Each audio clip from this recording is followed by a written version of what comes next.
aqui de vez em quando. O meu também.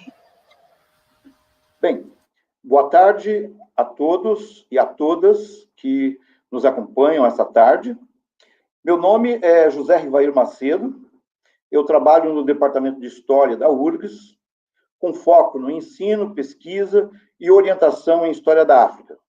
Sou coordenador da Rede Multidisciplinar de Estudos Africanos no Instituto Latino-Americano de Estudos Avançados, da URGS, e integrante do NEAB-URGS desde a sua criação em 2014. Aqui falo em nome da coordenação do GT de História da África, da ANPU Nacional, integrada, além de mim, pela professora Luísa Reis, do curso de História da Universidade Federal de Pernambuco, e pelo professor Tiago Henrique Mota, do curso de História da Universidade Federal de Viçosa, em Minas Gerais, também envolvidos com ensino e pesquisa em História Africana. A seguir, eu apresentarei a atividade desta tarde.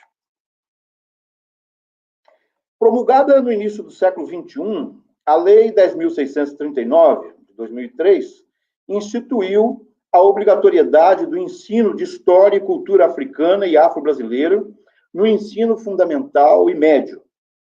Ela resultou de um longo processo de reivindicações que remonta ao ano de 1978, com intensa mobilização durante a Assembleia Nacional Constituinte, em 1987, e nas décadas seguintes, por setores do movimento negro. Como ação afirmativa, seu impacto no sistema educacional brasileiro, em reorientações curriculares e em práticas educativas antirracistas, tem sido reconhecido por educadores, especialistas em educação e por cientistas sociais. Ela serviu como ponto de partida para a elaboração das diretrizes curriculares nacionais para a educação das relações étnico-raciais e o ensino de história africana e afro-brasileira, a ERER, em 2004, e subsequentes planos estaduais de implementação em determinados estados brasileiros. Sua alteração pela Lei 11.645, de 2008, que a ampliou, tornando também obrigatório o ensino de História e Cultura Indígena, forçou a alteração da Lei de Diretrizes e Bases da Educação Nacional em seu artigo 26A. Desde o seu surgimento, muito tem sido debatido acerca das condições de efetivação da Lei 10.639, da formação e qualificação de educadores e educadoras e da instituição de ensino fundamental e médio, de estratégias didático-pedagógicas para sua implementação, da descolonização dos currículos e uma agenda educacional antirracista. Mas não é esta, todavia, a discussão que está sendo proposta nesta atividade. Como professoras e professores e pesquisadoras de História da África em cursos universitários, temos como parte de nossa responsabilidade a formação em cursos de licenciatura de futuros profissionais a quem tem sido atribuída a tarefa de cumprir o que prescreve a legislação antirracista acima apontada. Em que medida a Lei 10.639 afetou as práticas de ensino universitário de História ou de História da África, em particular nos cursos de graduação e pós-graduação em nosso país? Em que medida os e as historiadoras e historiadores profissionais, integrantes do campo disciplinar da história, reagiram ao imperativo legal e às exigências educacionais decorrentes da obrigatoriedade do ensino de História da África e cultura afro-brasileira? Em que medida o ensino de História da África nos meios universitários tem sido reconhecido ou não em seu componente antirracista, tal qual aparece na legislação concernente à ERER? Em que medida a pesquisa em História da África dialoga com o ensino de História da África? Para debater tais questões, temos conosco 3 pessoas com larga experiência docente em orientação acadêmica e pesquisa sobre o ensino universitário de História da África. Temos a professora Mônica Lima Souza, da Universidade Federal do Rio de Janeiro. Temos a professora Luena Nascimento Pereira, da Universidade Federal Rural do Rio de Janeiro. e temos o professor Anderson Ribeiro Oliva, da Universidade de Brasília. Cada uma dessas pessoas terá, a partir de agora, de 15 a 20 minutos, para fazer suas considerações gerais sobre estas questões que foram enviadas a eles previamente. E, a seguir, nós abriremos um espaço para eventuais questões que possam surgir do público que acompanha essa transmissão. Então, é essa a apresentação da atividade. Eu agradeço a todas e a todos, agradeço às minhas colegas e ao meu colega que aceitaram participar conosco dessa atividade, e passo a palavra para a professora Mônica Lima.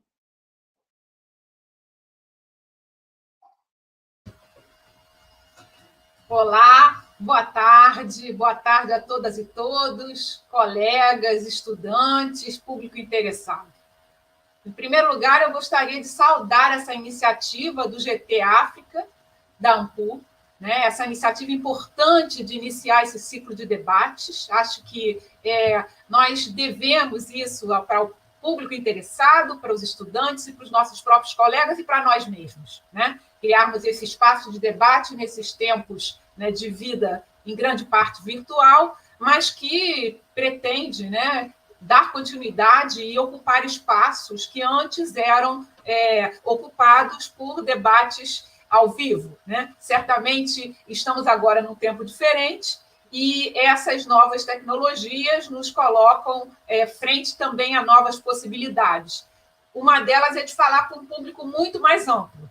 E isso isso dá uma importância, né? E, ao mesmo tempo, é um desafio para todos nós, né? Lidar com essa ferramenta nova, lidar com essas ferramentas novas, esse lugar novo de comunicação com as pessoas e, ao mesmo tempo, não perdermos o desejo, a vontade e o compromisso com a discussão dos temas e questões que envolvem o nosso ofício. O nosso ofício enquanto historiadores, agora é profissão, né, reconhecida, e o nosso ofício enquanto professores de História da África e professores de temas relacionados à História da África, né? Eu saúdo aqui novamente, né, essa importante iniciativa. Essa discussão, a discussão trazida, né, para iniciar esse ciclo de debate sobre a Lei 10.639, é uma discussão que ela se reveste de uma grande atualidade, né, ainda que a lei já tenha, né, a sua existência desde janeiro de 2003.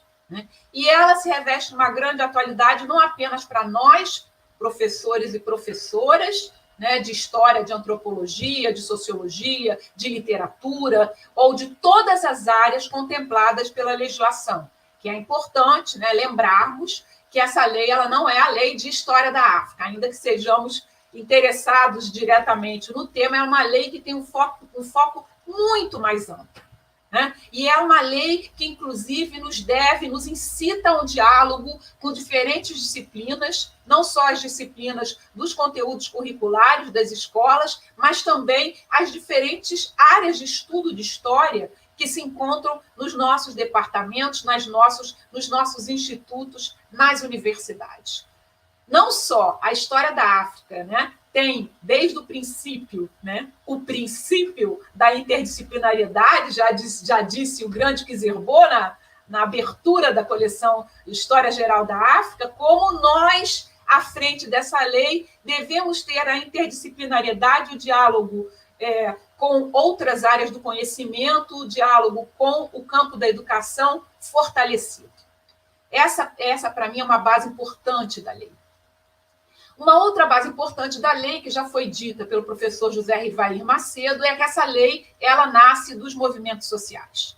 Nós, que estamos hoje nas universidades ocupando esses espaços tão importantes, né, devemos a abertura, o crescimento, o fortalecimento desse campo aos movimentos sociais. Né? Como já definiu Nimalino Gomes, o movimento negro educador, né, ele levou essas questões para os espaços de militância e transformou essa questão numa questão acadêmica, né? Uma questão a ser tratada por nós acadêmicos, mas reconhecendo que essa história ela é uma história muito maior do que a nossa própria história na academia.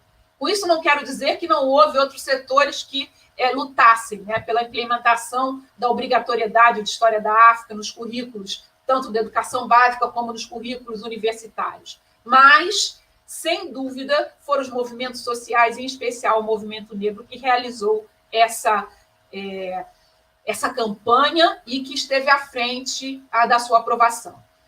E por que eu reforço isso? É porque eu acho que esse é um diálogo que nós devemos sempre manter, né? Esse diálogo, que é o diálogo que está no nascimento da Lei 10.639, ele deve ser mantido e estimulado pelos professores que hoje nas universidades preparam futuros professores e estudam e pesquisam temas da história da África. Então, esse início de conversa é para afirmar esses propósitos. Devo lembrar que a chegada da Lei 10.639, nos anos 2003 e 2004, pegou a muitos de nós, né, mesmo aqueles que já, né, e eu me encontro entre eles, já ministravam disciplinas de História da África no ensino superior, um pouco de surpresa, né? Ou seja, de certa maneira, os desafios impostos pela lei e a necessidade de ampliar o corpo docente, de ampliar as áreas de pesquisa e de pensar de que forma, né, deveríamos aproximar-nos mais da formação de professores, foram desafios que, ao primeiro momento, se revelaram importantes, né, para os professores de História da África que já se encontravam, e eram poucos, nas universidades. Vale dizer que a existência da lei, né, e a contínua pressão dos movimentos sociais e sobretudo, de professores e professoras que estavam em exercício, né, para que a universidade cumprisse a legislação, fez com que alguns de nós, especialmente, nos dedicássemos a ampliar as reflexões acerca de como implementar essa legislação dentro dos cursos universitários. Essa reflexão gerou uma série de publicações. Eu vou até deixar de citar várias delas para não citar apenas algumas, né? Mas foram muitas publicações, livros importantes, foram escritos pensando na implementação da lei. Esse material bibliográfico inicial passou a ser acompanhado, logo depois, por algumas iniciativas de cursos de formação de professores, cursos livres, como a universidade ela não havia dado conta, né, de, inicialmente, preparar-se para essas novas disciplinas, né, e, ao mesmo tempo, já existia a demanda para os professores da educação básica, surgiram diversos cursos que muitos de nós ministramos, né, cursos de extensão, cursos de especialização, em que se pensava na relação da lei, da obrigatoriedade do ensino de História da África com as necessidades da sala de aula. Essas experiências, esses cursos, foram experiências muito ricas, né? A experiência do curso do Centro de Estudos Afroasiáticos, a experiência dos cursos aqui na Universidade Cândido Mendes, no Rio de Janeiro, a experiência dos cursos do PENESB, do Programa de Educação sobre o Negro na Sociedade Brasileira, da Faculdade de Educação da UF, enfim, me arriscando a cometer algumas injustiças, eu cito essas duas experiências iniciais, que estiveram muito desde o começo realizando a formação de professores preocupados com essas questões, né? E foi importantíssimo o parecer de 2004, o parecer do Conselho Nacional de Educação, né, cuja relatora foi a professora Petronília Gonçalves, que ele chamou a atenção das universidades para essa questão, porque quando, logo depois que saiu a lei, o que pareceu para muitos, falou, essa é uma questão para os professores da educação básica resolverem, né? É uma demanda para eles, não para nós.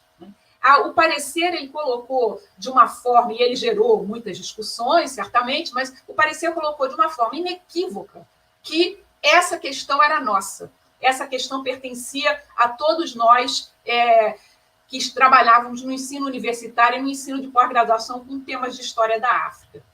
E veio a ampliação do campo. Abriram-se vagas nas universidades para professores de História da África, e a disciplina acadêmica de História da África, nos seus diferentes campos, ela foi sendo aberta. E não apenas em História da África, em outros campos disciplinares também. Nas literaturas, onde também já existia, em alguns lugares mais se ampliou, na antropologia, na sociologia, na ciência política, foram se abrindo esses campos, ainda que em alguns lugares a demanda ficou mais explícita. No caso, no campo da história, como o ensino de história é um ensino consolidado, né, tanto no fundamental como no médio, na educação básica, essa demanda por formação ela se fez de uma maneira bem mais intensa. E isso fez com que fossem surgindo essas disciplinas, esses espaços, né, para a criação de disciplinas obrigatórias de História da África nas universidades. O trabalho é incontornável, a leitura do trabalho da tese de Márcia Guerra Pereira, para entender a criação da História da África como disciplina acadêmica, e, enfim, além de diversos outros colegas que trataram do tema, Valdemir Zamparoni, o próprio Anderson Ribeiro Oliva, enfim, que Selma Pantoja, ou seja, temos importantes reflexões de colegas especialistas sobre esse campo específico. E o que nós, professores, né, ali na linha de frente, né, das salas de aula na universidade, mas com fortes conexões e identidades com a educação básica, como é que nós reagimos? E aí eu me coloco realmente na primeira pessoa do singular, porque essa é a minha trajetória, com muitos anos de experiência na educação básica e na formação de professores, e, ao mesmo tempo, estudando e dando aulas de História da África para o ensino superior, né? As grandes questões que nos desafiavam, né? Em primeiro lugar, a questão das muitas Áfricas, como dar conta de toda essa diversidade, essa era uma grande questão. A outra grande questão é como escaparmos dos estereótipos, como escaparmos de toda uma longa história de malversações, enfim, de reduções, de idealização da história africana que, vamos dizer assim, estava impregnada nas visões de história.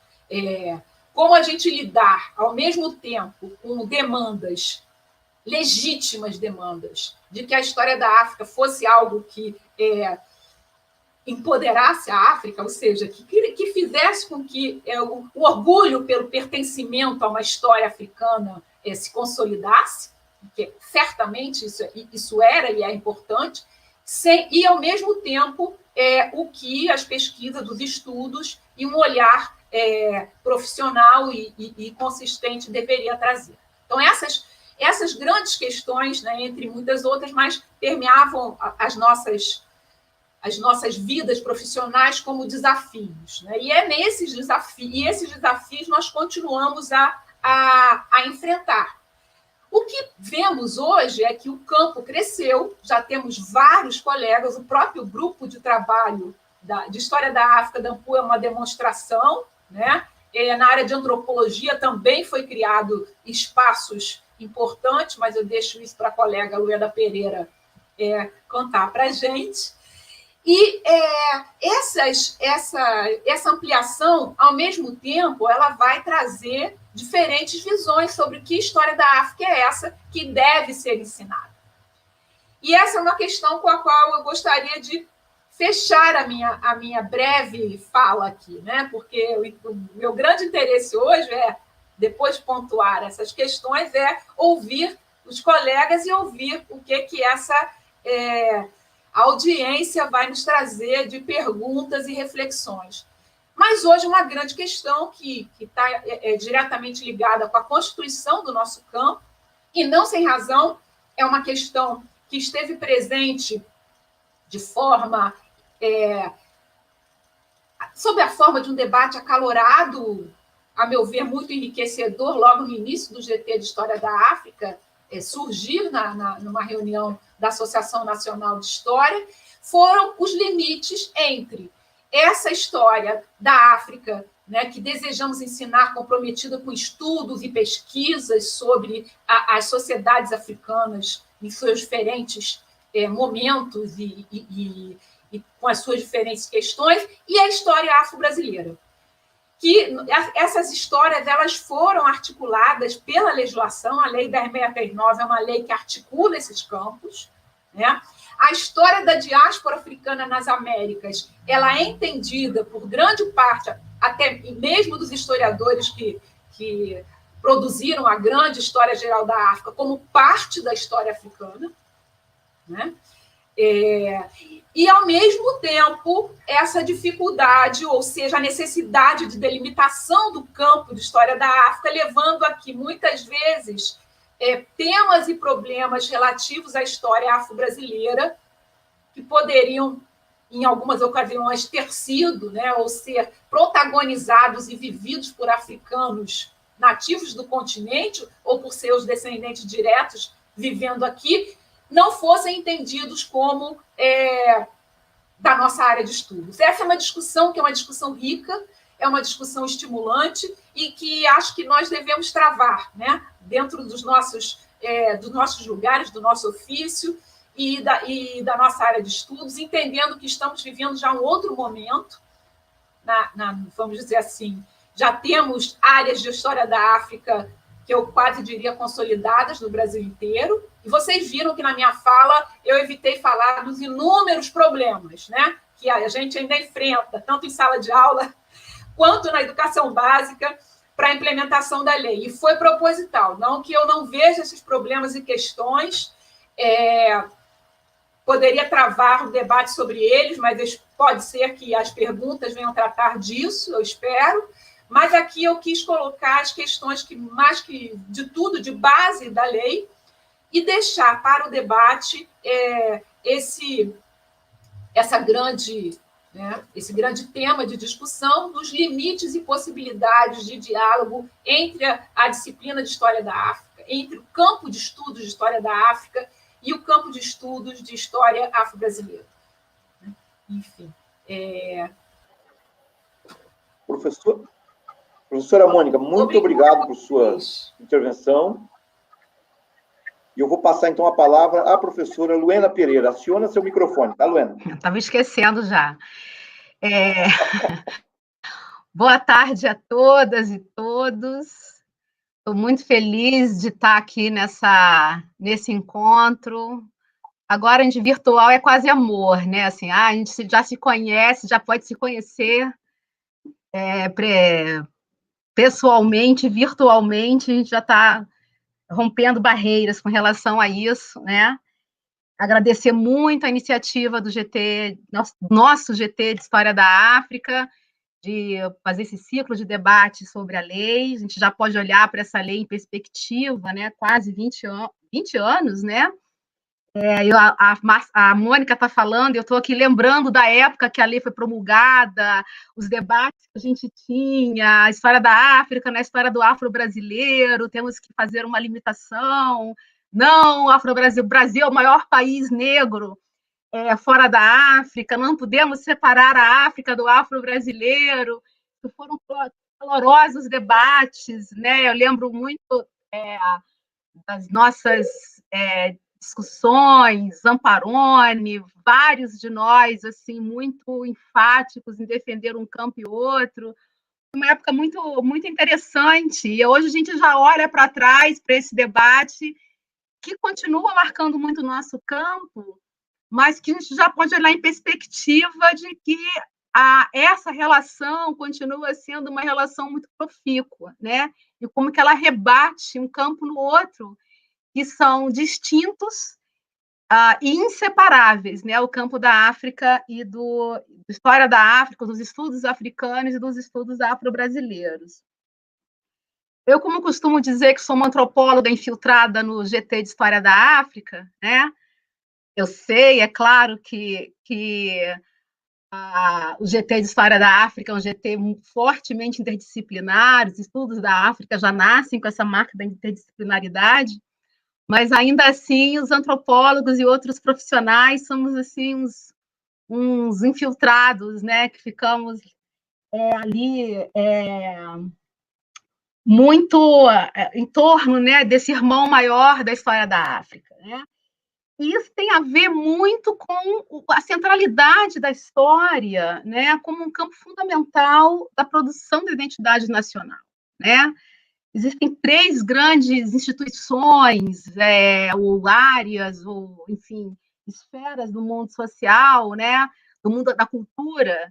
Então, a história, a literatura e a educação são, digamos, os campos de batalha da produção da identidade nacional, da produção da nação, da produção do imaginário sobre a nação, e é dentro desse campo de batalha que a gente está disputando, né, o que é o Brasil, se é um Brasil mestiço, organizado pela matriz europeia, eurocêntrica, ou se é um país pluricultural, o que é a África, quem fala sobre a África, quem fala sobre o povo brasileiro, o afro-brasileiro. Então,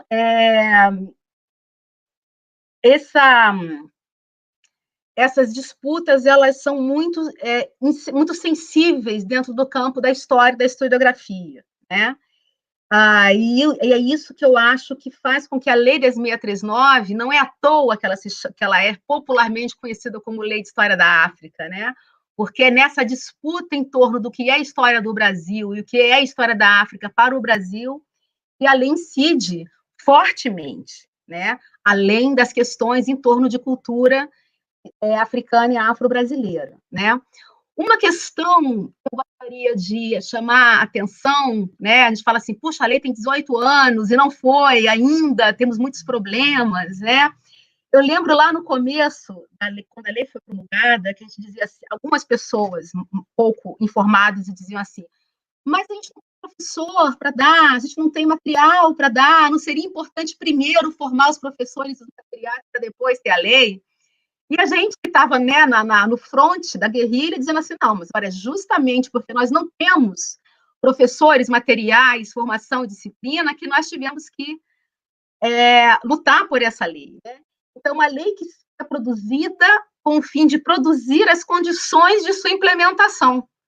Isso é muito, eu acho isso muito importante quando a gente entende o que essa lei ocasionou, né? A partir daí a gente tem, como a Mônica falou, uma profusão de cursos, e iniciativas, e pressões, e vagas na universidade, aquela disputa em torno das vagas para a história da África, que nós tínhamos muito poucos candidatos, hoje a gente tem muito mais, né?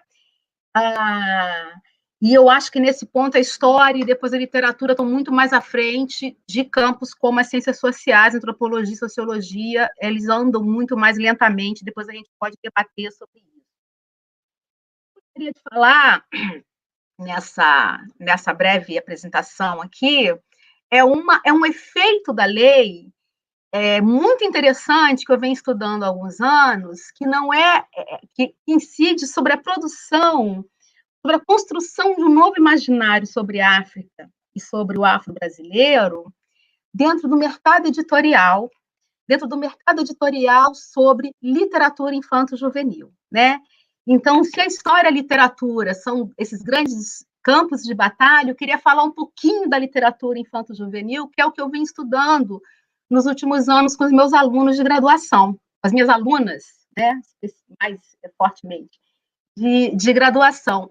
Como que a Lei 10.639, ela impactou fortemente no mercado editorial, não só no mercado de livros didáticos, de produção de materiais paradidáticos, que tiveram que se reorganizar para produzir materiais em consonância com a lei, mas ela abriu um campo de uma produção de materiais de literatura infanto-juvenil relativa à temática, às temáticas da lei 10.639.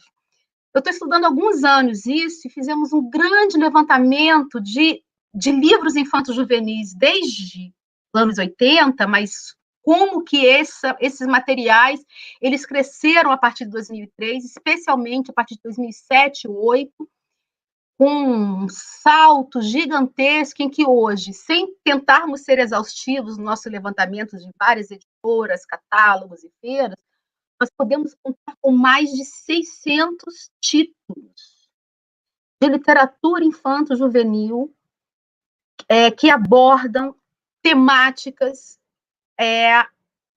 em torno do afro-brasileiro e da África, né? Aí eu poderia falar assim, tipo, que temáticas, né?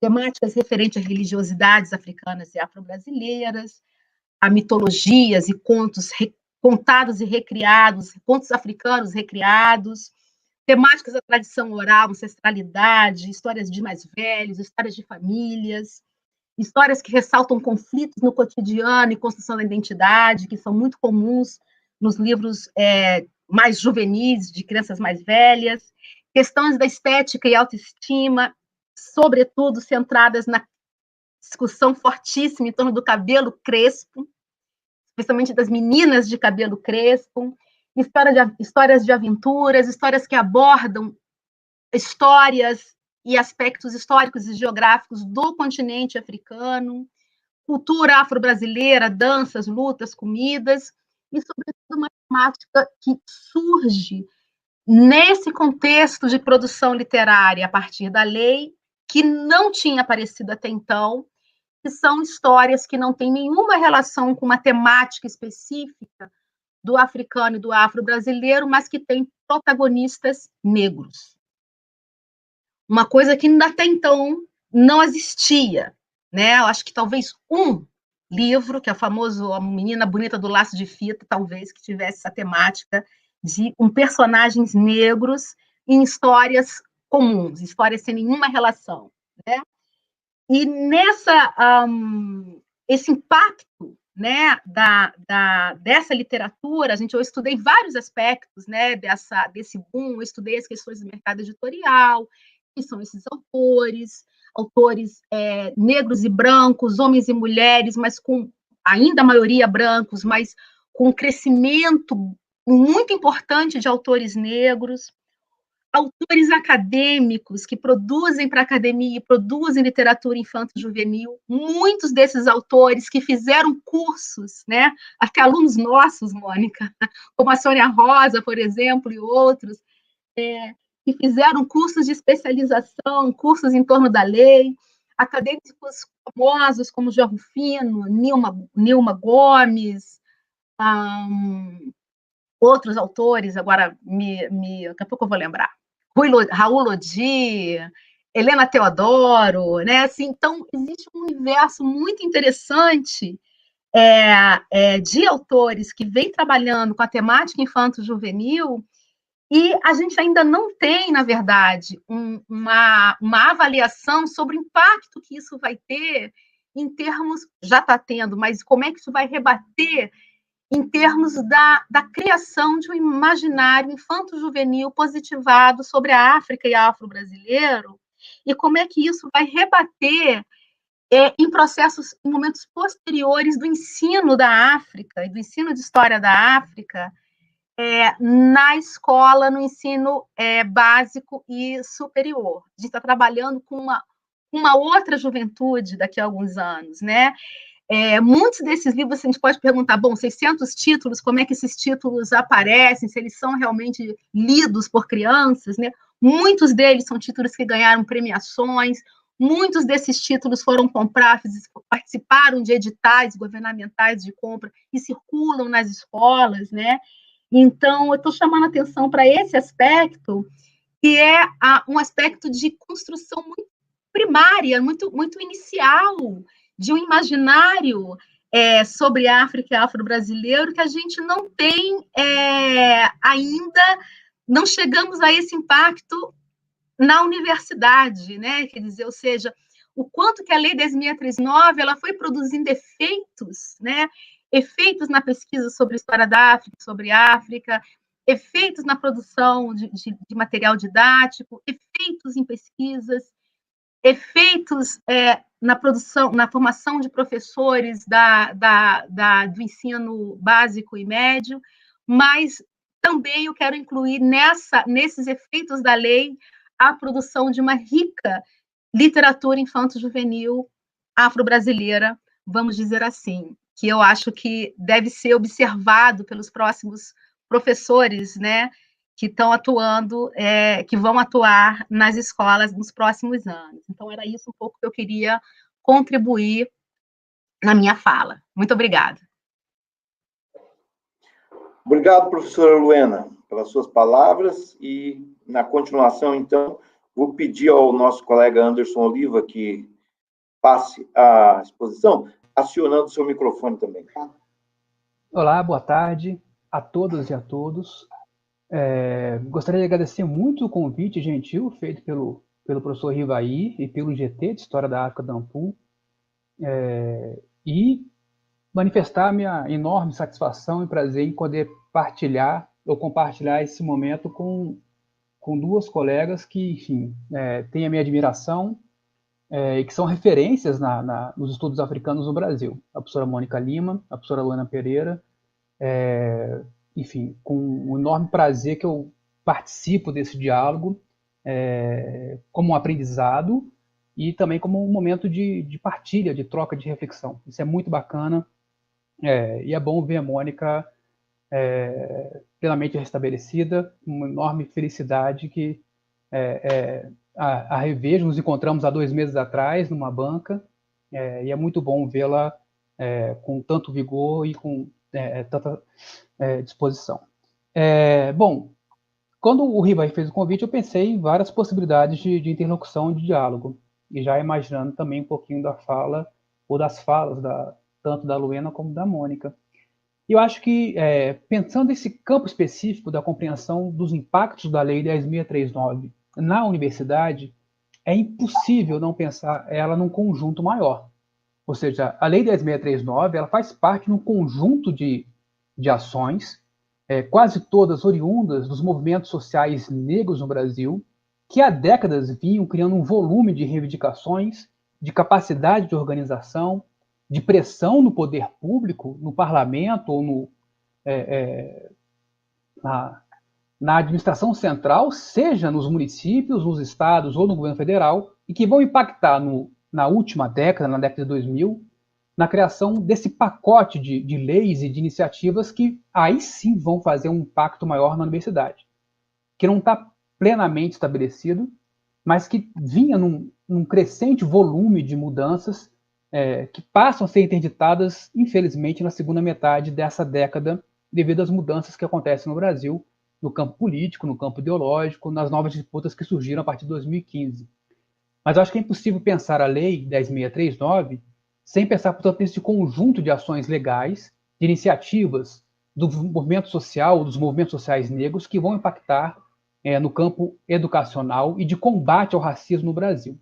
Ou seja, é pensar, portanto, no campo daquilo que a gente chama de conjuntos de ações de combate ao racismo, as políticas antirracistas ou de combate ao racismo, que são, na verdade, de 3 naturezas ou de 3 faces distintas, interconectadas, que são as ações repressivas, portanto, aquelas do campo da justiça, que pune as ações, os atos e os agentes racistas, as ações afirmativas, que no Brasil ganharam visibilidade a partir das políticas de cotas adotadas na UERJ, na UNEB, na UNB, depois em dezenas de universidades, até a lei de 2012, quase 10 anos depois, e as ações valorizativas. Eu acho que aí se encaixa o campo da lei 10.639, da 11.645, que são ações que, portanto, buscam resgatar, valorizar e reescrever alguns conteúdos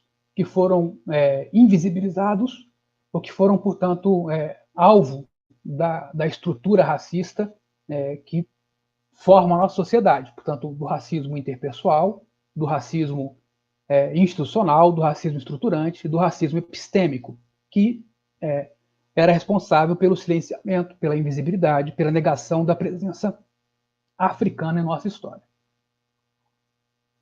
Então, acho que esse conjunto de ações, portanto, de combate ao racismo, as ações repressivas, as ações valorizativas e as ações afirmativas, permitem compreender como esse cenário da Lei 10.639 vai impactar na universidade. E é preciso, a Mônica fez isso, o professor Rivair, na sua fala inicial, fez isso, a Luana também já fez isso, mas é preciso que se reconheça, portanto, uma longa luta histórica dos movimentos sociais negros no efeito da lei. A lei não surge do nada. Ela não é um beneplácito do parlamento ou do governo federal no começo da última década.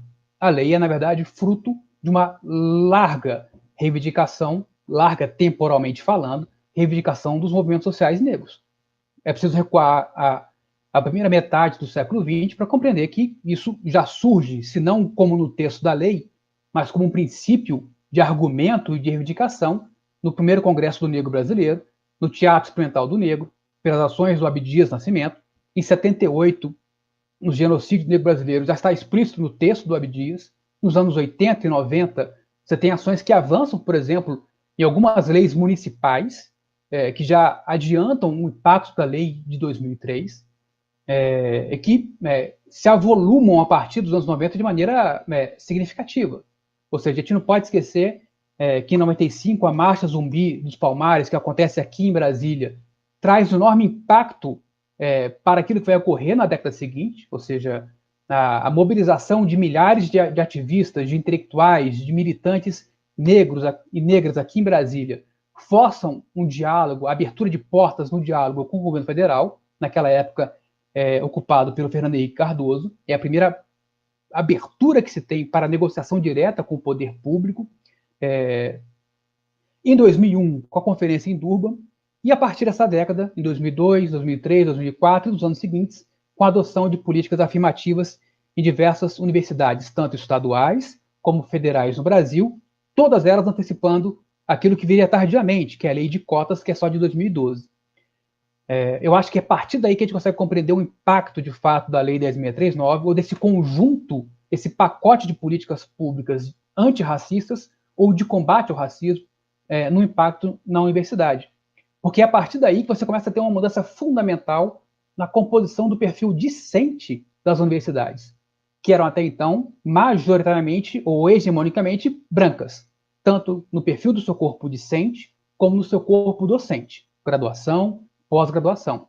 Eu acho que a criação das ações afirmativas, as políticas de cotas em diversas universidades, vai criar um tipo de pressão ou de demanda que se avoluma e vai impactar na década seguinte. Eu acho que esse é o primeiro grande marco, ou seja, essa quantidade de estudantes negros entrando na universidade começam a pressionar por dentro a estrutura da universidade. O que antes era uma ação localizada em alguns núcleos de pesquisa, em algumas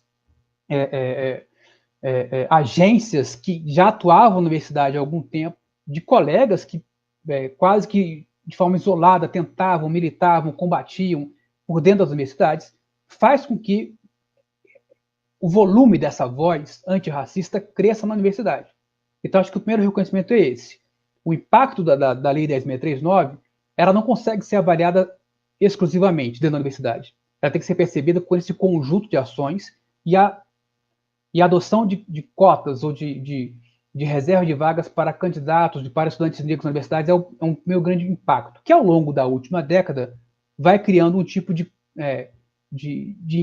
infiltração dentro da universidade que vai combatendo o racismo epistêmico que também estrutura as nossas universidades. Ou seja, as demandas de estudantes por leitura de autores e autoras negras e negros nos programas, nas disciplinas, a inclusão de novos cursos nas diversas graduações, não só em história, mas em antropologia, educação, filosofia, direito, outros cursos como medicina, que obviamente manifestavam o interesse desses novos estudantes por conteúdos que fossem significativos para sua formação identitária, intelectual e profissional, começa a corroer internamente esse bloco hegemônico e monolítico eurocentrado das universidades.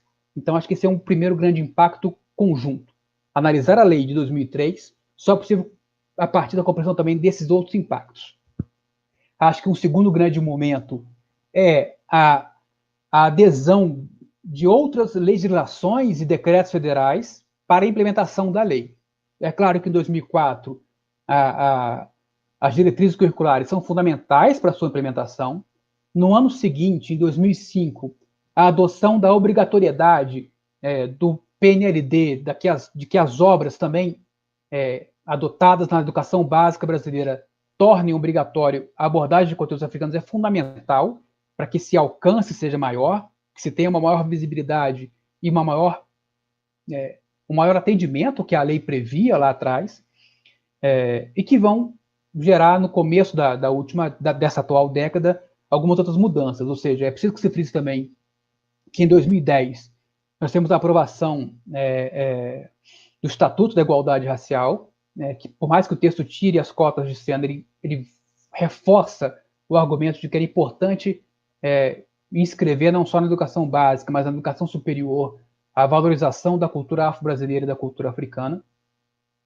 Em 2012, com a lei para as universidades, em 2014, a lei federal que também adota as cotas para os concursos públicos, cria um cenário extremamente favorável. Ou seja, é um avolumar de ações de combate ao racismo, tanto repressivas como valorizativas e afirmativas, que chegam em 2014, 2015, com um cenário que era extremamente positivo. Ou seja, você tem o maior ingresso de estudantes negros nas universidades, você tem a criação de uma instituição que reúne pesquisadores negros no começo da década de 2000, a ABPN, que vai ser responsável não só por promover debates importantes, mas pelo ingresso, e aí acho que é o segundo impacto nas universidades, de pesquisadores e pesquisadoras negras nas universidades. Esse é um segundo momento de mudança do perfil das universidades, ou seja, você muda o perfil do corpo discente e começa a mudar o perfil do corpo docente. Claro que com uma velocidade muito menor. Ou seja, não tem como comparar a mudança do perfil do corpo discente com a mudança do perfil do corpo docente. Mas essa mudança acontece. Eu acho que era tão significativa quanto a criação da lei em 2003 para a mudança da formação em estudos africanos em nossas universidades. Esses novos pesquisadores, que vêm com uma formação maravilhosa, com a escolha de autores renovados, com uma qualificação acadêmica inquestionável, começa a mudar também o perfil dos nossos cursos. Acho que outros dois fatores são fundamentais. A criação da Unilab, por exemplo, reforça um pouco dessa mudança desse perfil. A Universidade da Integração da Lusofonia, tanto no seu campus lá em Redenção, como no campus dos Malês, lá no Recôncavo Baiano, é mais uma força de mudança. Quando você vê, por exemplo, o currículo, a matriz curricular dos cursos da Unilab é uma outra perspectiva de formação, afrocentrada, com uma discussão muito mais flexível de autores, de formação, de disciplinas específicas, algo que infelizmente não aconteceu no grande corpo de universidades brasileiras, ou seja, a introdução de disciplinas como antropologia da África, sociologia da África, história da África, literaturas africanas, filosofia da África, são mudanças importantes. Se você compara os currículos das universidades, depois do Reúne, em 2008, depois das mudanças que a lei obriga que as universidades adotem em termos de formação e do ingresso de novos pesquisadores nessas áreas específicas, é uma mudança específica e importante. Ou seja, se você pega os currículos das universidades antes da década de 2000, você tem uma ou outra universidade que tem estudos africanos como disciplina ou uma disciplina, uma matriz obrigatória. E quase sempre por iniciativas pontuais de alguns colegas que há décadas militavam e combatiam para que isso acontecesse. A partir da década de 2000, 2005, 2008, com as mudanças curriculares, tanto das diretrizes para os cursos universitários de história, como da lei, como essas outras mudanças que vêm nessas leis de combate ao racismo, essas coisas mudam. Ou seja, eu fiz um primeiro levantamento em 2003 de cursos de história, né, que participaram naquele ano do primeiro provão, que vai ser o ENAD nos anos seguintes. Uma pequena parcela dos cursos, eram 160 cursos que tinham participado daquele provão, tinham a disciplina de História da África como obrigatória nas suas matrizes. Hoje em dia, eu desconheço qualquer universidade que não tenha uma disciplina de História da África ou de Estudos Africanos como disciplina obrigatória ou de formação nos seus cursos, pelo menos nas universidades federais e em boa parte das estaduais. É claro que se cria um novo mercado que absorve esse número crescente de doutorandos altamente qualificados formados. Esse é outro dado inquestionável, e aí é preciso fazer o reconhecimento dos nossos grandes formadores em estudos africanos, dos vários centros na Bahia, em São Paulo, no Rio de Janeiro, em Minas Gerais, que vem formando qualificados profissionais em história. É indiscutível. Você tem pessoas que orientaram trabalhos de doutorado, de mestrado, que abriram espaço para que esses novos pesquisadores e pesquisadoras entrassem nos programas de pós-graduação nas universidades. O reconhecimento também a essas pessoas. São os nossos grandes formadores, além de grandes pesquisadores, grandes formadores em estudos africanos no Brasil. E esse quadro mudou, evidentemente. Se você pega o número de doutores em História da África, por exemplo, até 2005, eram pouquíssimos. Pouquíssimos. Algumas dezenas, talvez, ou menos do que isso. Hoje em dia é quase que incontável.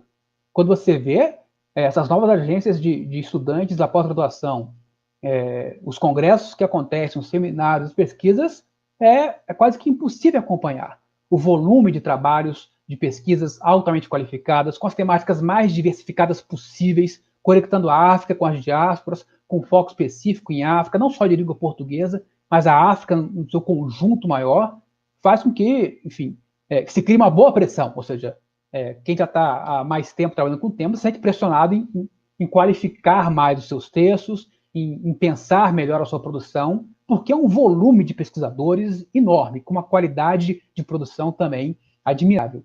Isso também causa uma mudança do perfil das universidades, mas ainda limitado.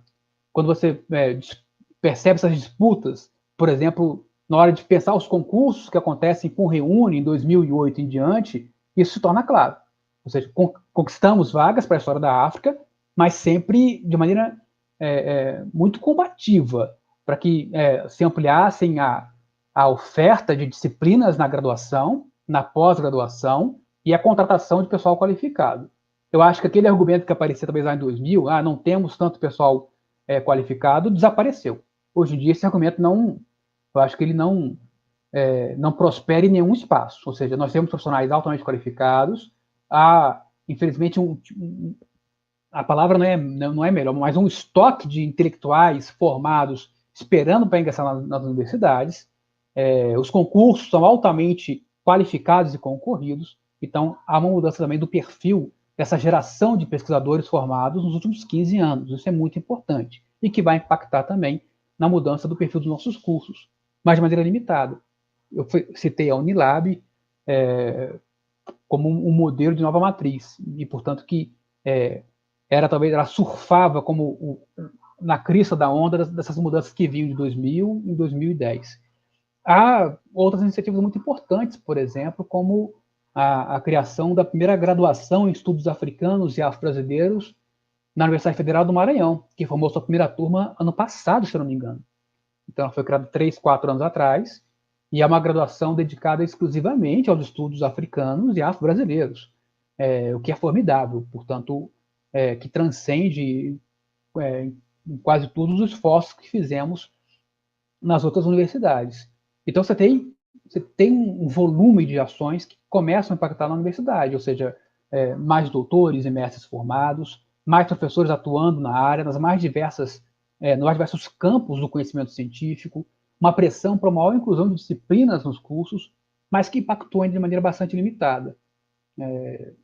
Boa parte das universidades só tem uma disciplina obrigatória de história africana. No limite, tem 2 disciplinas obrigatórias, dentro de uma matriz que ainda é marcadamente eurocêntrica. Então, acho que é preciso avançar nesse sentido, para que nossos cursos não contemplem apenas de maneira, não é figurativa, mas de maneira apenas pontual a história africana. Eu acho que essa reflexão é muito importante, inclusive tem sido levantada por vários pesquisadores e pesquisadoras que têm trabalhado com os impactos da lei na educação básica.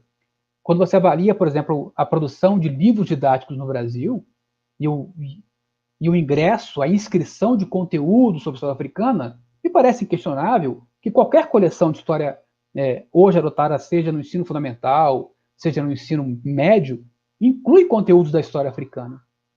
A grande pergunta é, será que é suficiente a inclusão de conteúdos? Vários colegas têm respondido que não, e eu concordo com eles.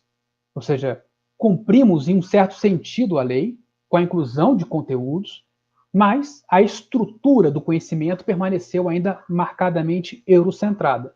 Não houve uma ruptura epistemológica com a formação dos nossos cursos de graduação, com a produção dos manuais escolares, que continuam valorizando a história da Europa de maneira ainda superdimensionada em relação àquilo que ela deveria ser trabalhada.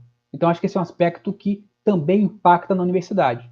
Ou seja, não basta incluir conteúdos da história africana, não basta incluir uma disciplina de estudos africanos numa graduação, ou a contratação de um profissional que vai trabalhar com aquele tema.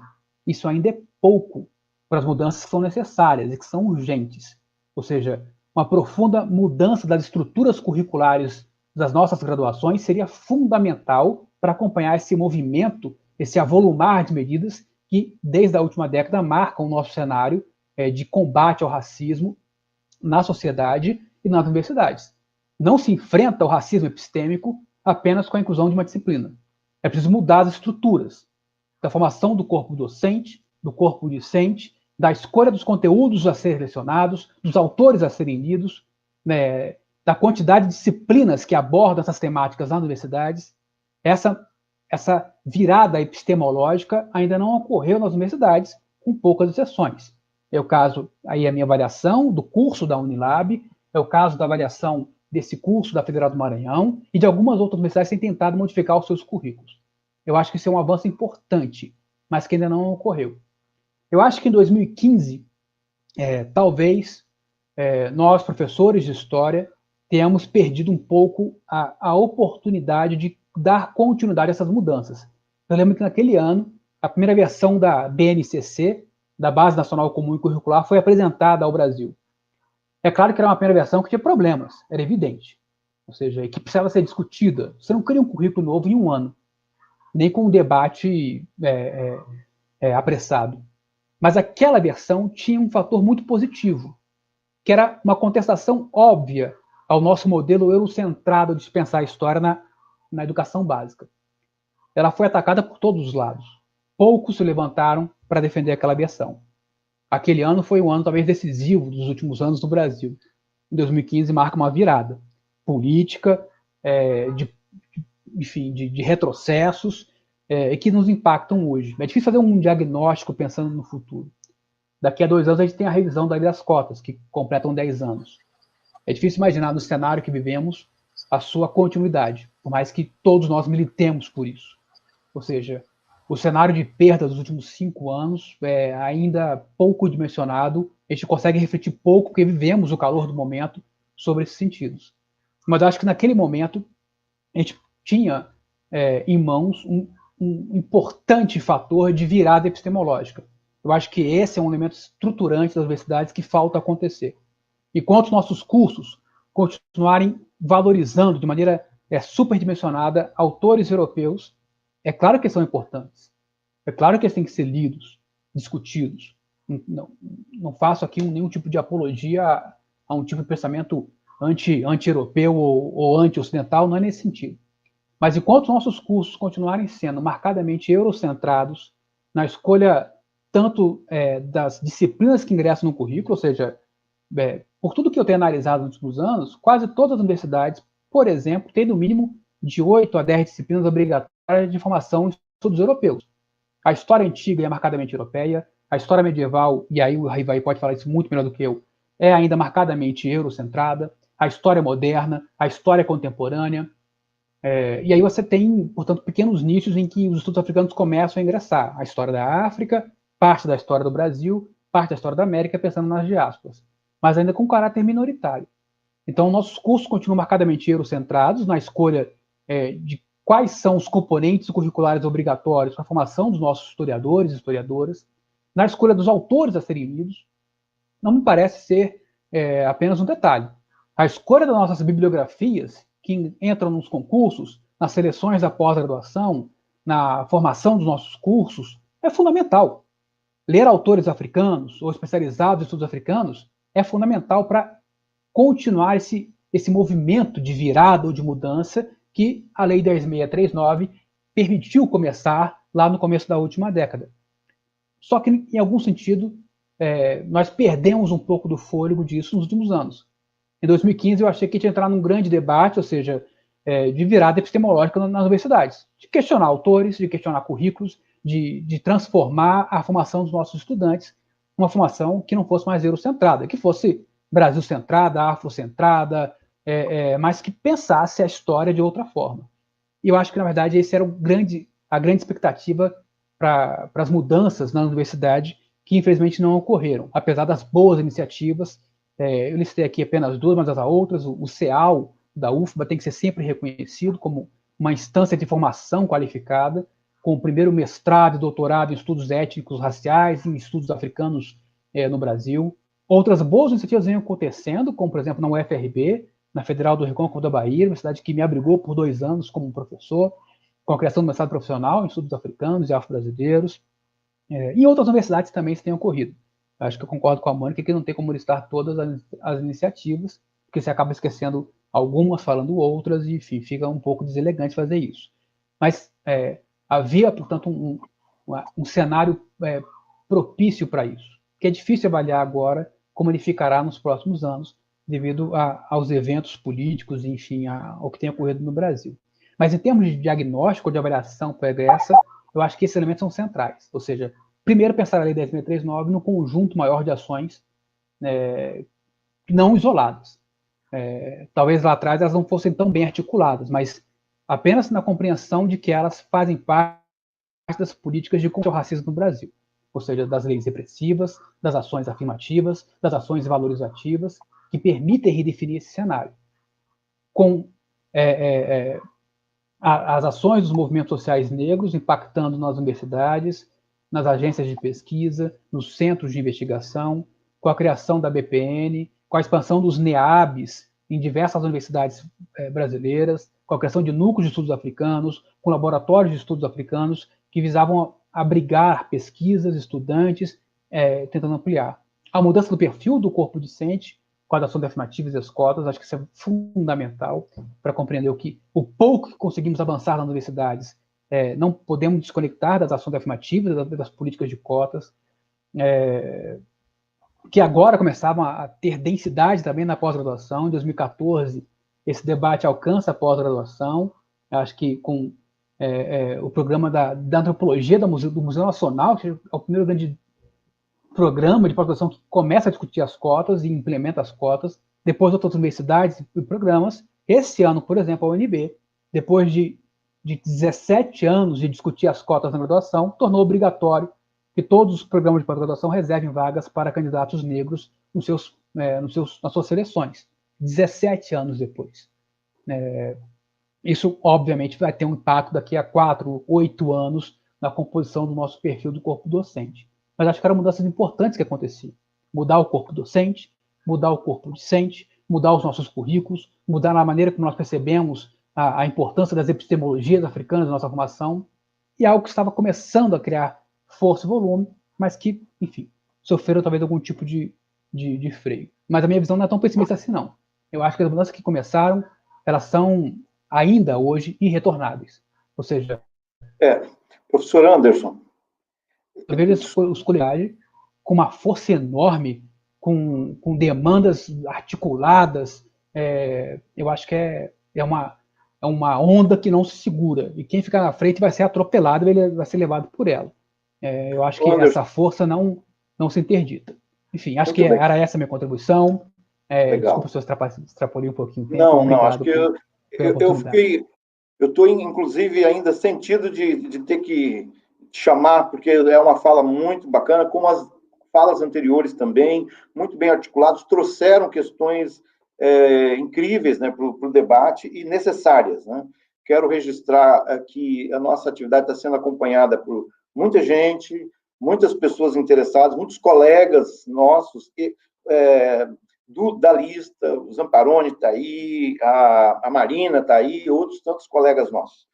Antes de passar, porque nós temos um tempo de mais 25 minutos apenas para essa atividade, antes de passar, então, para a leitura de algumas questões ou impressões que chegaram até nós, eu gostaria de dizer a vocês que nos assistem, que nós estamos muito felizes essa semana, embora num contexto tão difícil como estamos vivendo, pela conquista que a profissão de História obteve nessa semana, com a derrubada do veto presidencial no Senado, que permitiu a regulamentação da profissão de historiador e historiadora. Então, nós estamos muito contentes, junto com a ANPU, que encampou essa luta durante muito tempo, né? Acho que é uma vitória importante, não apenas para a profissão, mas para a sociedade brasileira.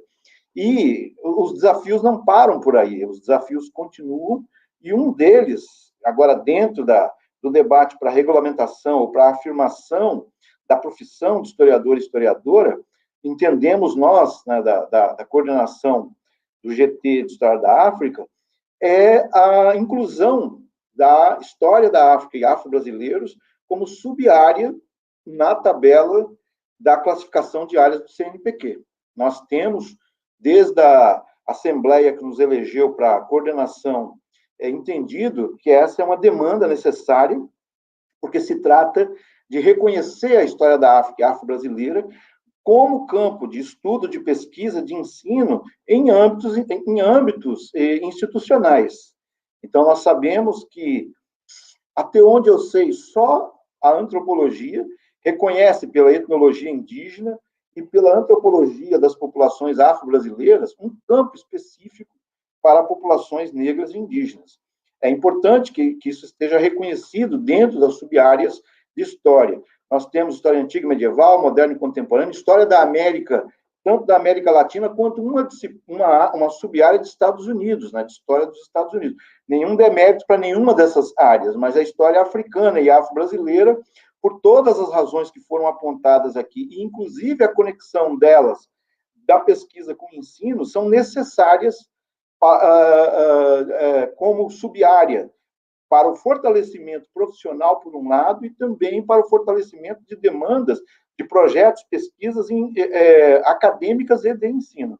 Então, nós já deixamos publicamente aqui colocada essa questão, estamos numa transmissão da ANPU e esperamos contar com o apoio da ANPU para o encaminhamento dessa questão junto ao CNPq, junto à CAPES e às instâncias que forem necessárias para isso. Eu gostaria agora, então, de ler para vocês algumas manifestações, colegas, que surgiram durante as suas exposições. Então, a primeira foi a do nosso colega Valdemir Zamparoni, mencionada aqui por todos vocês e por mim agora também. Ele diz assim: se a aplicação da lei sempre foi capenga e sofria resistências, qual a avaliação que faz em relação nessa conjuntura política perversa e adversa que nega direitos e avanços sociais? A Aline Rangel pergunta: na opinião de vocês, quais as principais razões que a Lei 10.639 não seja, de fato, trabalhada nas escolas de educação básica? Então, vamos pensando, né, e articulando essas questões. A Elisandra Catanhede Ribeiro pergunta: para vocês, quais são as maiores entraves para a efetivação da Lei 10.639, principalmente na educação básica? Também o Rubens pergunta: os livros didáticos de história já contemplam o que pede e exige a Lei 10.639? Rubens Pita. Bom, isso aí o professor Anderson mencionou, mas se quiserem depois voltar, né? A Aline Rangel pergunta: na opinião de vocês, quais as principais razões para que a lei... bom, essa aqui eu já disse, né? A Cláudia Alves Freitas diz: por favor, vocês pensam que os princípios civilizatórios e filosóficos africanos podem ser um facilitador para o trabalho em sala de aula? Os princípios tomados como estrutura, esses princípios tomados como estrutura para o estudo? O Everton Bispo pergunta: é possível haver um ensino de história da África de forma interdisciplinar nas escolas, considerando que temos ainda um déficit no ensino dessa temática na formação de professores? É uma indagação, na verdade, às próprias exposições que foram feitas aqui, né? Que segue a linha, né, das exposições que foram feitas aqui. O Pedro Moreira: falar da importância das ações dos movimentos sociais para a existência da Lei 10.639, acho que foi falado, né? O Fabrício Gomes: na educação básica, a abordagem da África a partir da religião, no livro didático, islamismo e cristianismo na África, exceto o Egito, e depois a religiosidade africana no Brasil. Isto é um reducionismo?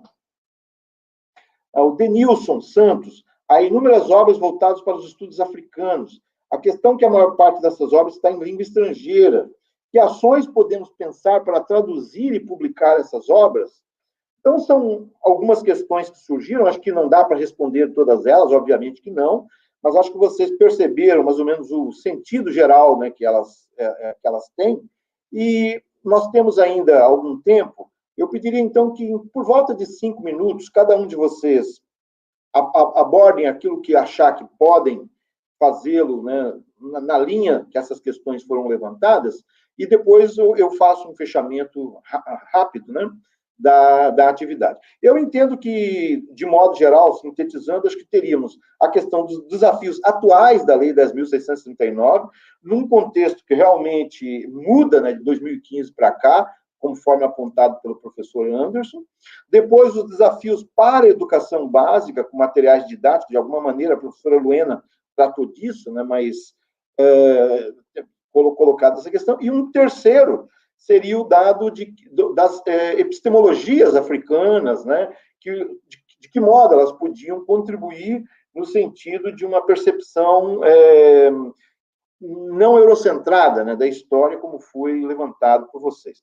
Eu sintetizo as questões dessa maneira, espero ter contemplado minimamente as intervenções das pessoas. Agradeço as perguntas, então, e passo a palavra para a Mônica. Então, a Mônica, Luena e o Ana, em torno de 5 minutos para a gente conseguir fechar dentro do tempo, de acordo com o protocolo aí da ANPU, tá? Bom, tentando responder algumas das questões. Como o Rivaí falou, não dá para a gente conseguir responder tudo agora, mas tocar em alguns aspectos. De fato, a conjuntura é muito adversa. Houve o esvaziamento no Ministério da Educação, especialmente de áreas que eram importantes para o estímulo do ensino e da pesquisa, né? Ou seja, publicações como esse livro aqui, né? Que a Secadi publicou, né? Enfim, a coleção História Geral da África, que era que o Brasil, exatamente, o Brasil tem o compromisso de publicar os novos volumes, os volumes 9, 10 e 11, que já estão prontos, e que agora está tudo, a princípio, até onde eu sei, está tudo parado, né? Enfim, todo o material, e já foi feito, já está estabelecido o compromisso brasileiro de fazer publicar esses 3 novos volumes da coleção História Geral da África, que são tão importantes, né? Essa coleção que está disponível no site, tanto no site do MEC como no site da Unesco, ela é fundamental material para o nosso trabalho. Então, essa conjuntura adversa que vem, não que a lei tenha sido revogada ou que estejam proibidas as iniciativas, mas ela vem esvaziando esses espaços. E, sobretudo, esvaziando o espaço das universidades, do estímulo à pesquisa. Nós chegamos a ter linhas de pesquisa especialmente para a história da África, né? Essas pesquisas produziram arquivos, inclusive, importantes, né? Como o PADAB, né? Que trouxe os arquivos angolanos para o Brasil. Enfim, toda uma série de iniciativas que não só não estão ocorrendo, como estão sendo esvaziadas as que existiam. Outro ponto que eu gostaria, então, é muito sério, a nossa postura tem que ser de afirmação e de resistência, e é dentro dessa mesma postura de afirmação e de resistência, de nos juntarmos, de criarmos cada vez mais fóruns de debate, né, como este, que eu acho que esse é como os professores do ensino superior, das universidades, os pesquisadores, o que a gente pode fazer para nos aproximarmos mais, né, das salas de aula. Não só a produção de materiais escritos, já existem bons livros paradidáticos no mercado sobre o tema, né, boas coleções, inclusive. Acho que tem que ter mais, mas já existem. Mas precisamos dialogar mais. Precisamos estabelecer mais canais de contato com os professores, né, em que possamos compartilhar os resultados de pesquisas recentes, ou seja, espaços como esse que estão sendo criados aqui. E com relação à incorporação de princípios civilizatórios africanos, né, no ensino de história da África, eu acho fundamental a gente trazer cada vez mais, não só autores africanos, como autores brasileiros e de língua portuguesa, que estudam esses princípios, porque são muitos. A gente não pode tratar essa África no singular, e devemos ter muito cuidado com isso, né? A filosofia africana, na verdade, são várias matrizes filosóficas, né? Os princípios epistemológicos de produção do conhecimento também são vários, e isso é que é instigante. Eu acho que a ideia de trazer um maior número de autores e autoras, né, africanas e africanos para as nossas leituras é fundamental, e isso nos coloca um novo desafio, que a Marina de Melo Souza, inclusive, destacou aí nos comentários. Essa é uma nova batalha que nós temos que travar hoje. essa descolonização dos nossos currículos, né? A descolonização dos nossos currículos e a incorporação cada vez maior de pensadoras e pensadores africanos, inclusive na produção literária, que muito enriquece todos os campos por onde nós transitamos. Esse é, a meu ver, o caminho e um dos muitos caminhos que a gente vai fazer ao caminhar. Eu estou nessa luta e sei que conto com vocês também.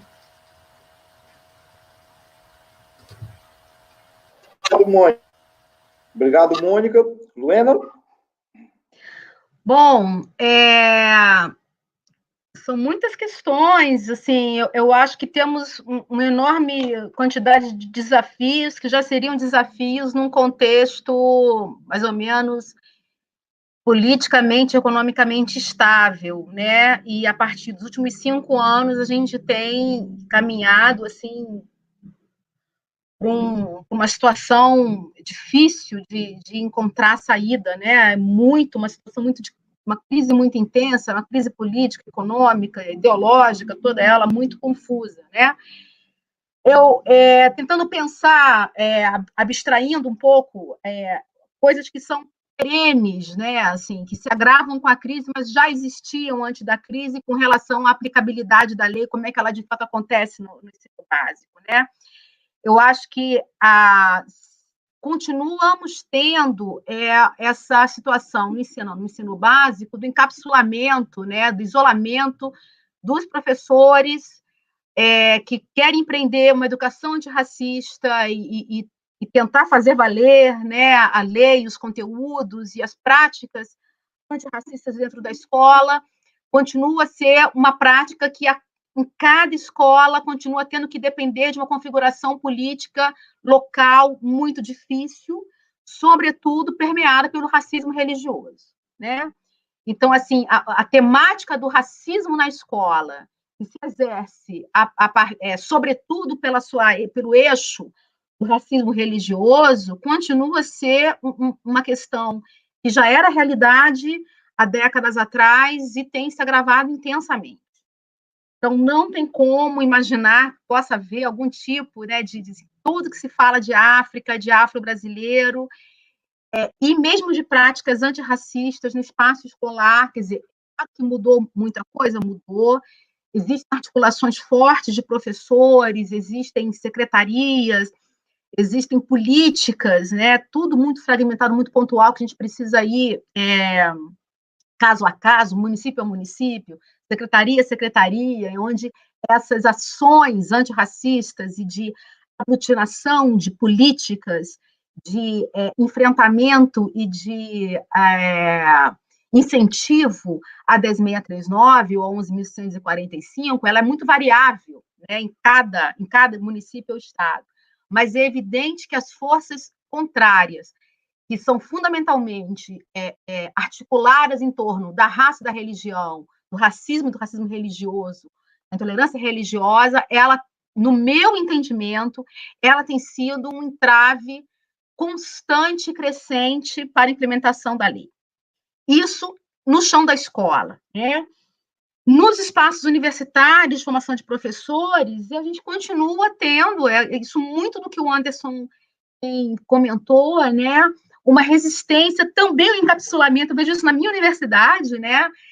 Eu acho, assim, a história da África continua encapsulada naqueles poucos professores que dão ensino de história da África, no curso de história e nos poucos professores que dão disciplinas nas licenciaturas, né, de educação para as relações étnico-raciais, quer dizer, continuamos sendo um núcleo de professores que vão questionando, mas os colegas, né, você tem uma questão institucional, mas você tem a questão mesmo da dificuldade, né, dos nossos colegas saírem um pouco da caixinha confortável do eurocentrismo. Isso é fato, né?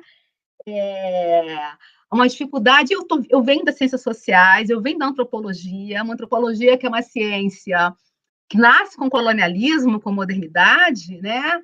E que se constrói como ciência a partir dos estudos africanos, não só, mas grandemente, assim, a institucionalização da disciplina antropológica, ela se constrói sobre o estudo das populações africanas no período colonial, e por mais E por mais que a gente tenha feito a crítica colonial, a crítica da raça, a crítica da cultura, a antropologia aparentemente muito avançada nessas questões das críticas ao eurocentrismo, ela continua eurocêntrica e, digamos, não um eurocentrismo nesse sentido mais senso comum, mas muito universalcêntrica, vamos dizer assim.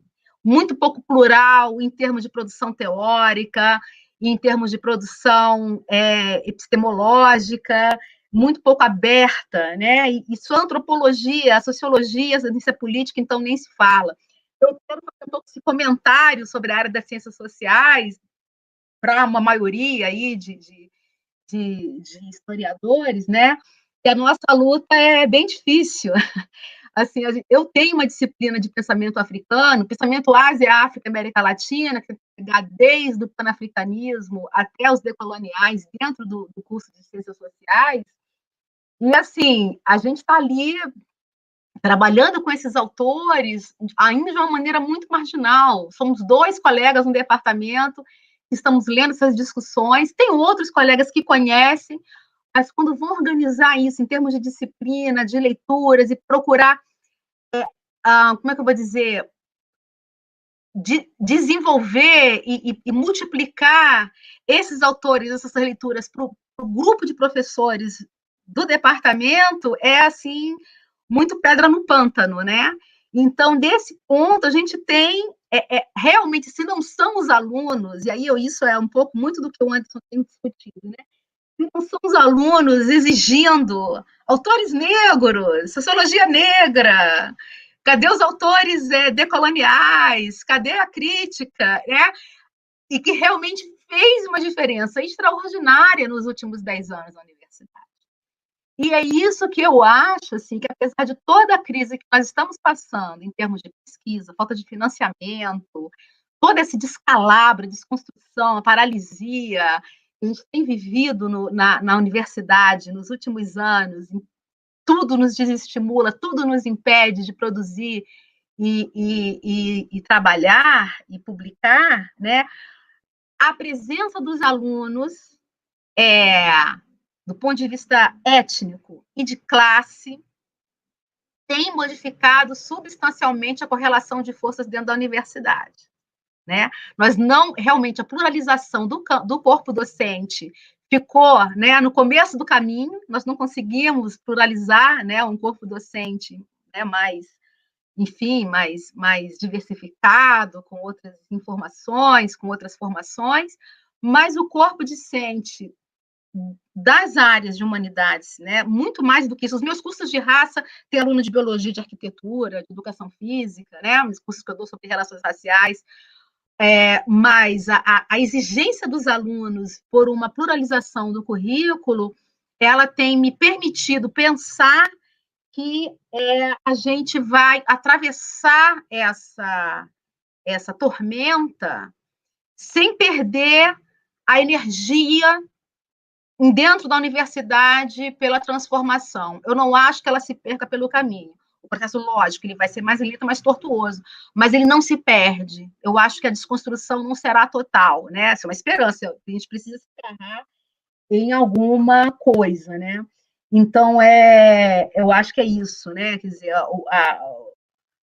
os desafios que a gente tem, eles são enormes, eles se aprofundaram, mas eu acho que os coletivos que têm se produzido, de professores na rede básica, muitos ex-alunos, e tenho acompanhado, não muito fortemente, mas através dos meus ex-alunos que estão dando aula nas escolas com dificuldades inimagináveis, mas eles realmente se têm tido redes de colaboração de professores para educação antirracista que nós não tínhamos há 15 anos atrás, né?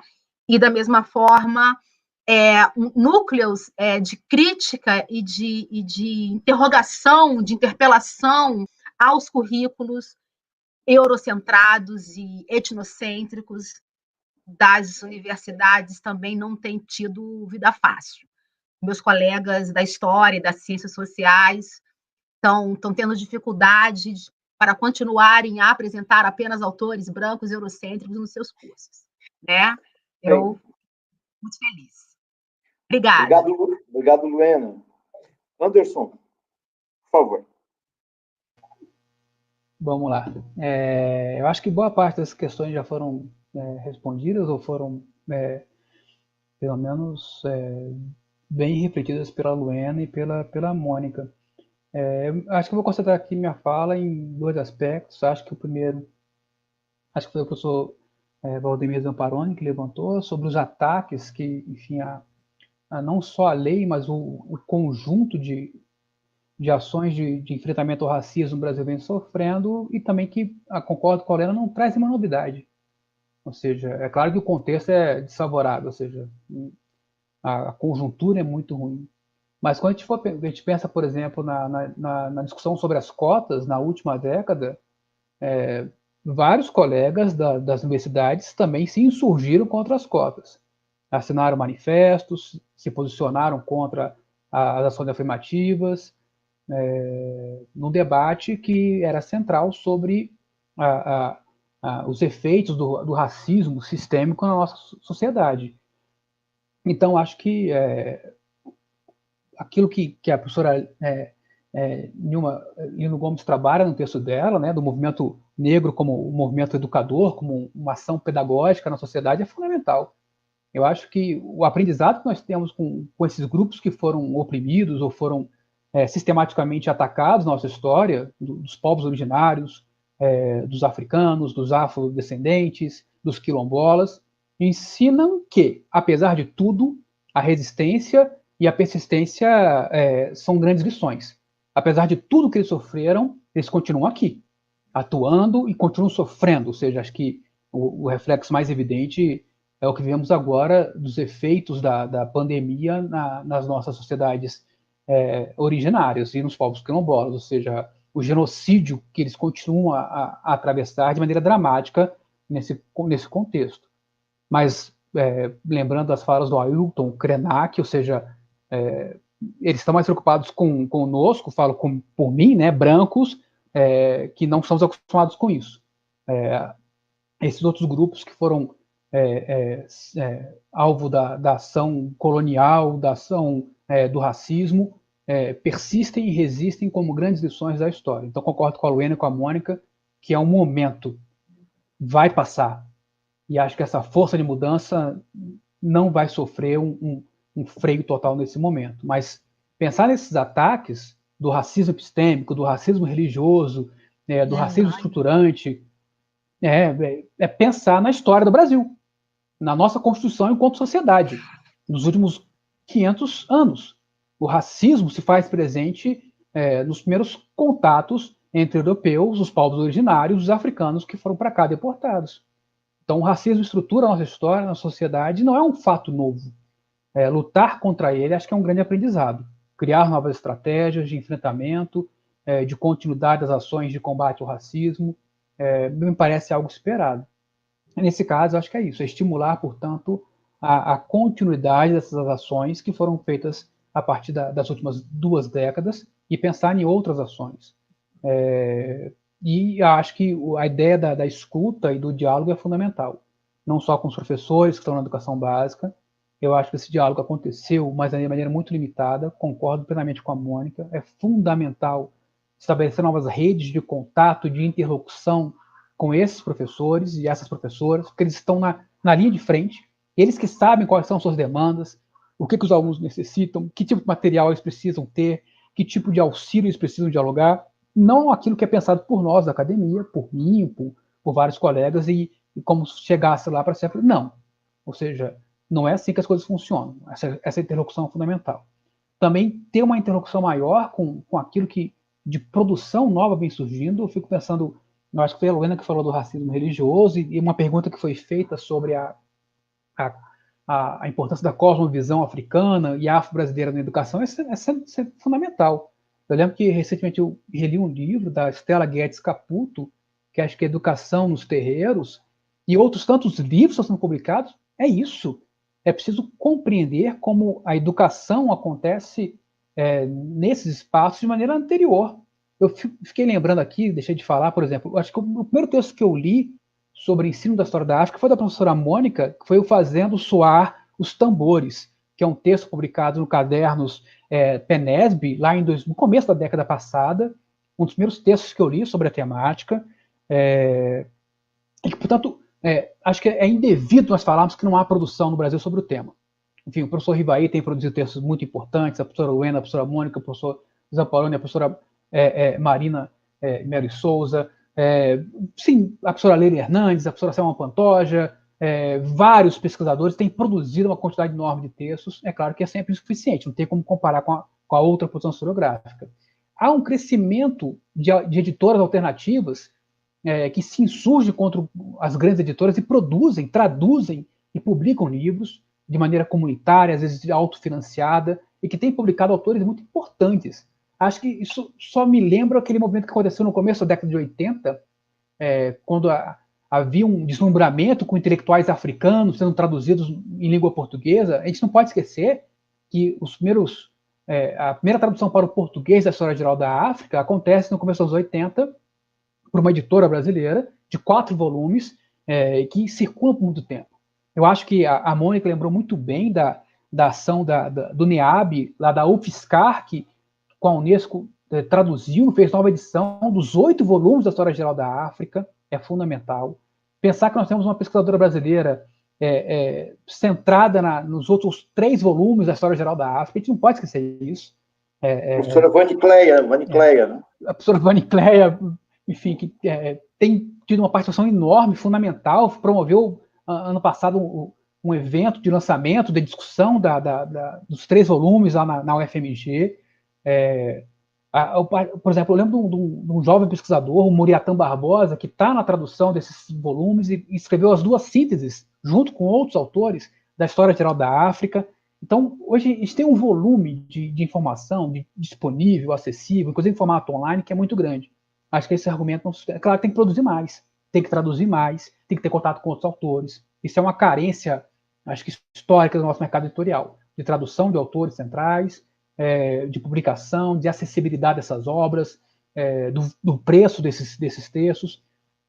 Mas eu acho que isso tem avançado, principalmente por essas editoras alternativas, por coletivos de pesquisadores que têm se insurgido contra o grande mercado, traduzido e publicado textos, pela iniciativa de vários colegas das universidades brasileiras. Então, a gente avançou bastante nisso. E acho que é esse ponto central. Acho que a grande virada que nós temos que esperar é a virada epistemológica. Nós temos que mudar nossos currículos, nós temos que, inclusive, eu faço uma autocrítica para o próprio currículo da Universidade de Brasília, que não é diferente dos outros currículos, falei das outras, mas a UNB também não muda muito seu currículo, apesar das boas iniciativas. Mas eu acho que essa é a nossa expectativa de futuro, que essas mudanças continuem e que os próximos anos possam trazer, e não vão trazer de maneira etérea, depende da nossa ação, da nossa mobilização, da nossa iniciativa, da nossa resistência, da nossa insistência em continuar com nossas pesquisas, com os nossos orientadores, com os nossos orientandos, com os nossos trabalhos de grupo, para que essas mudanças aconteçam. Mas eu concordo com a Luena. Eu acho que essa força não se para. A mudança iniciada no começo da década, do começo do século, não se para. Enfim, eu acho que o enfrentamento ao racismo se faz assim, não se faz da noite para o dia. Se faz com mudanças que são estruturais. Você tem que infiltrar nas estruturas para que elas possam ser recompostas. Eu acho que isso tem sido feito ao longo das décadas. É uma infiltração para que nós possamos mudar nossas estruturas de pensamento, de formação na universidade, de conteúdos ensinados. Eu acho que devemos isso, em grande parte, aos jovens intelectuais que ingressaram na universidade, aos movimentos sociais negros, aos movimentos sociais indígenas, que têm transformado a nossa história, apesar de tudo que sofreram nos últimos séculos. Eu acho que devemos a esses grupos não só um reconhecimento, uma admiração, mas uma fonte de consulta direta. Eu acho que eles têm muito ainda a nos ensinar como mudança de estruturas. Acho que é isso, Rivaí, para não passar muito nosso tempo. Anderson, obrigado, Luena, obrigado, Mônica.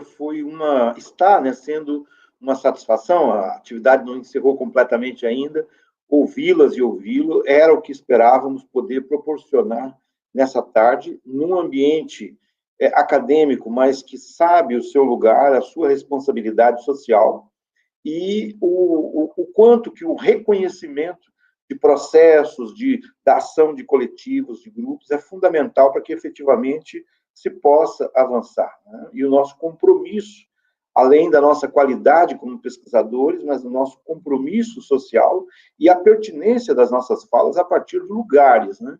E o que nós temos a efetivamente fazer nos espaços em que atuamos. Eu acho que, então, vocês lançaram muitas reflexões, ideias, levantaram questões que não se encerrarão aqui, com certeza. Era essa a nossa intenção ao chamar para essa discussão. Eu fico também muito contente, né, ainda não tenho a dimensão de quem está nos acompanhando completamente, mas sei pelas informações aqui que tivemos muito acompanhamento, isso é importante, porque dá visibilidade para o debate, e agradeço também aos nossos e nossas colegas da lista do GT, que não foram mencionados aqui e que estão assistindo, que estão nos acompanhando. Então, eu não fiz, porque eu também não vi, eu não saberia dizer o nome de todos e todas eles que estão nos acompanhando. Então, eu gostaria de encerrar essa atividade com um agradecimento a vocês, um agradecimento a todos e todas que nos acompanham, e não poderia deixar de dizer que esta é uma mesa de discussão que integra um ciclo de debates cujo título é História da África, Desafios e Perspectivas para a Pesquisa e o Ensino. Então, na verdade, esse ciclo começou hoje, mas ele continua no dia 2 de setembro, no mesmo horário, nos mesmos canais aí que as pessoas acessaram, com a discussão intitulada Produção de Estudos Históricos Africanos entre Academia e Sociedade. Então, nessa segunda atividade, estarão participando a professora Lucilene Reginaldo, da Unicamp, a professora Maria Cristina Wissembá, da USP, o professor Washington Nascimento, da UERJ, com a mediação feita pelo professor Fábio Baqueiro, da Unilab. E teremos uma terceira mesa no dia não anotei aqui, 16 de setembro. Eu vou pedir que, deixa eu ver aqui, direito para informar, fazer um minutinho só, por favor. Vamos ver aqui. Aqui.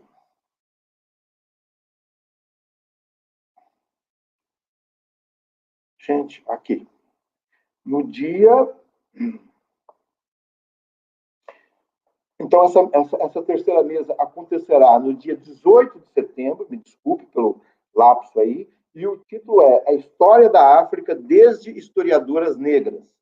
Participarão desta atividade a professora Fernanda Tomás, da Universidade Federal de Juiz de Fora, a professora Patrícia Godinho Gomes, da Universidade Federal da Bahia, a professora Viviane Barbosa, da Universidade Federal do Maranhão e da Universidade Estadual do Maranhão, sob mediação da professora Patrícia Teixeira Santos, da Unifesp. Então, é esse o ciclo completo de atividades. Eu agradeço, então, a todas e a todos mais uma vez, e creio que podemos agora descansar com um pouco mais de tranquilidade, cumprimos a contento o nosso papel essa tarde. Obrigado, colegas, obrigado a todos e a todas. Uma boa tarde.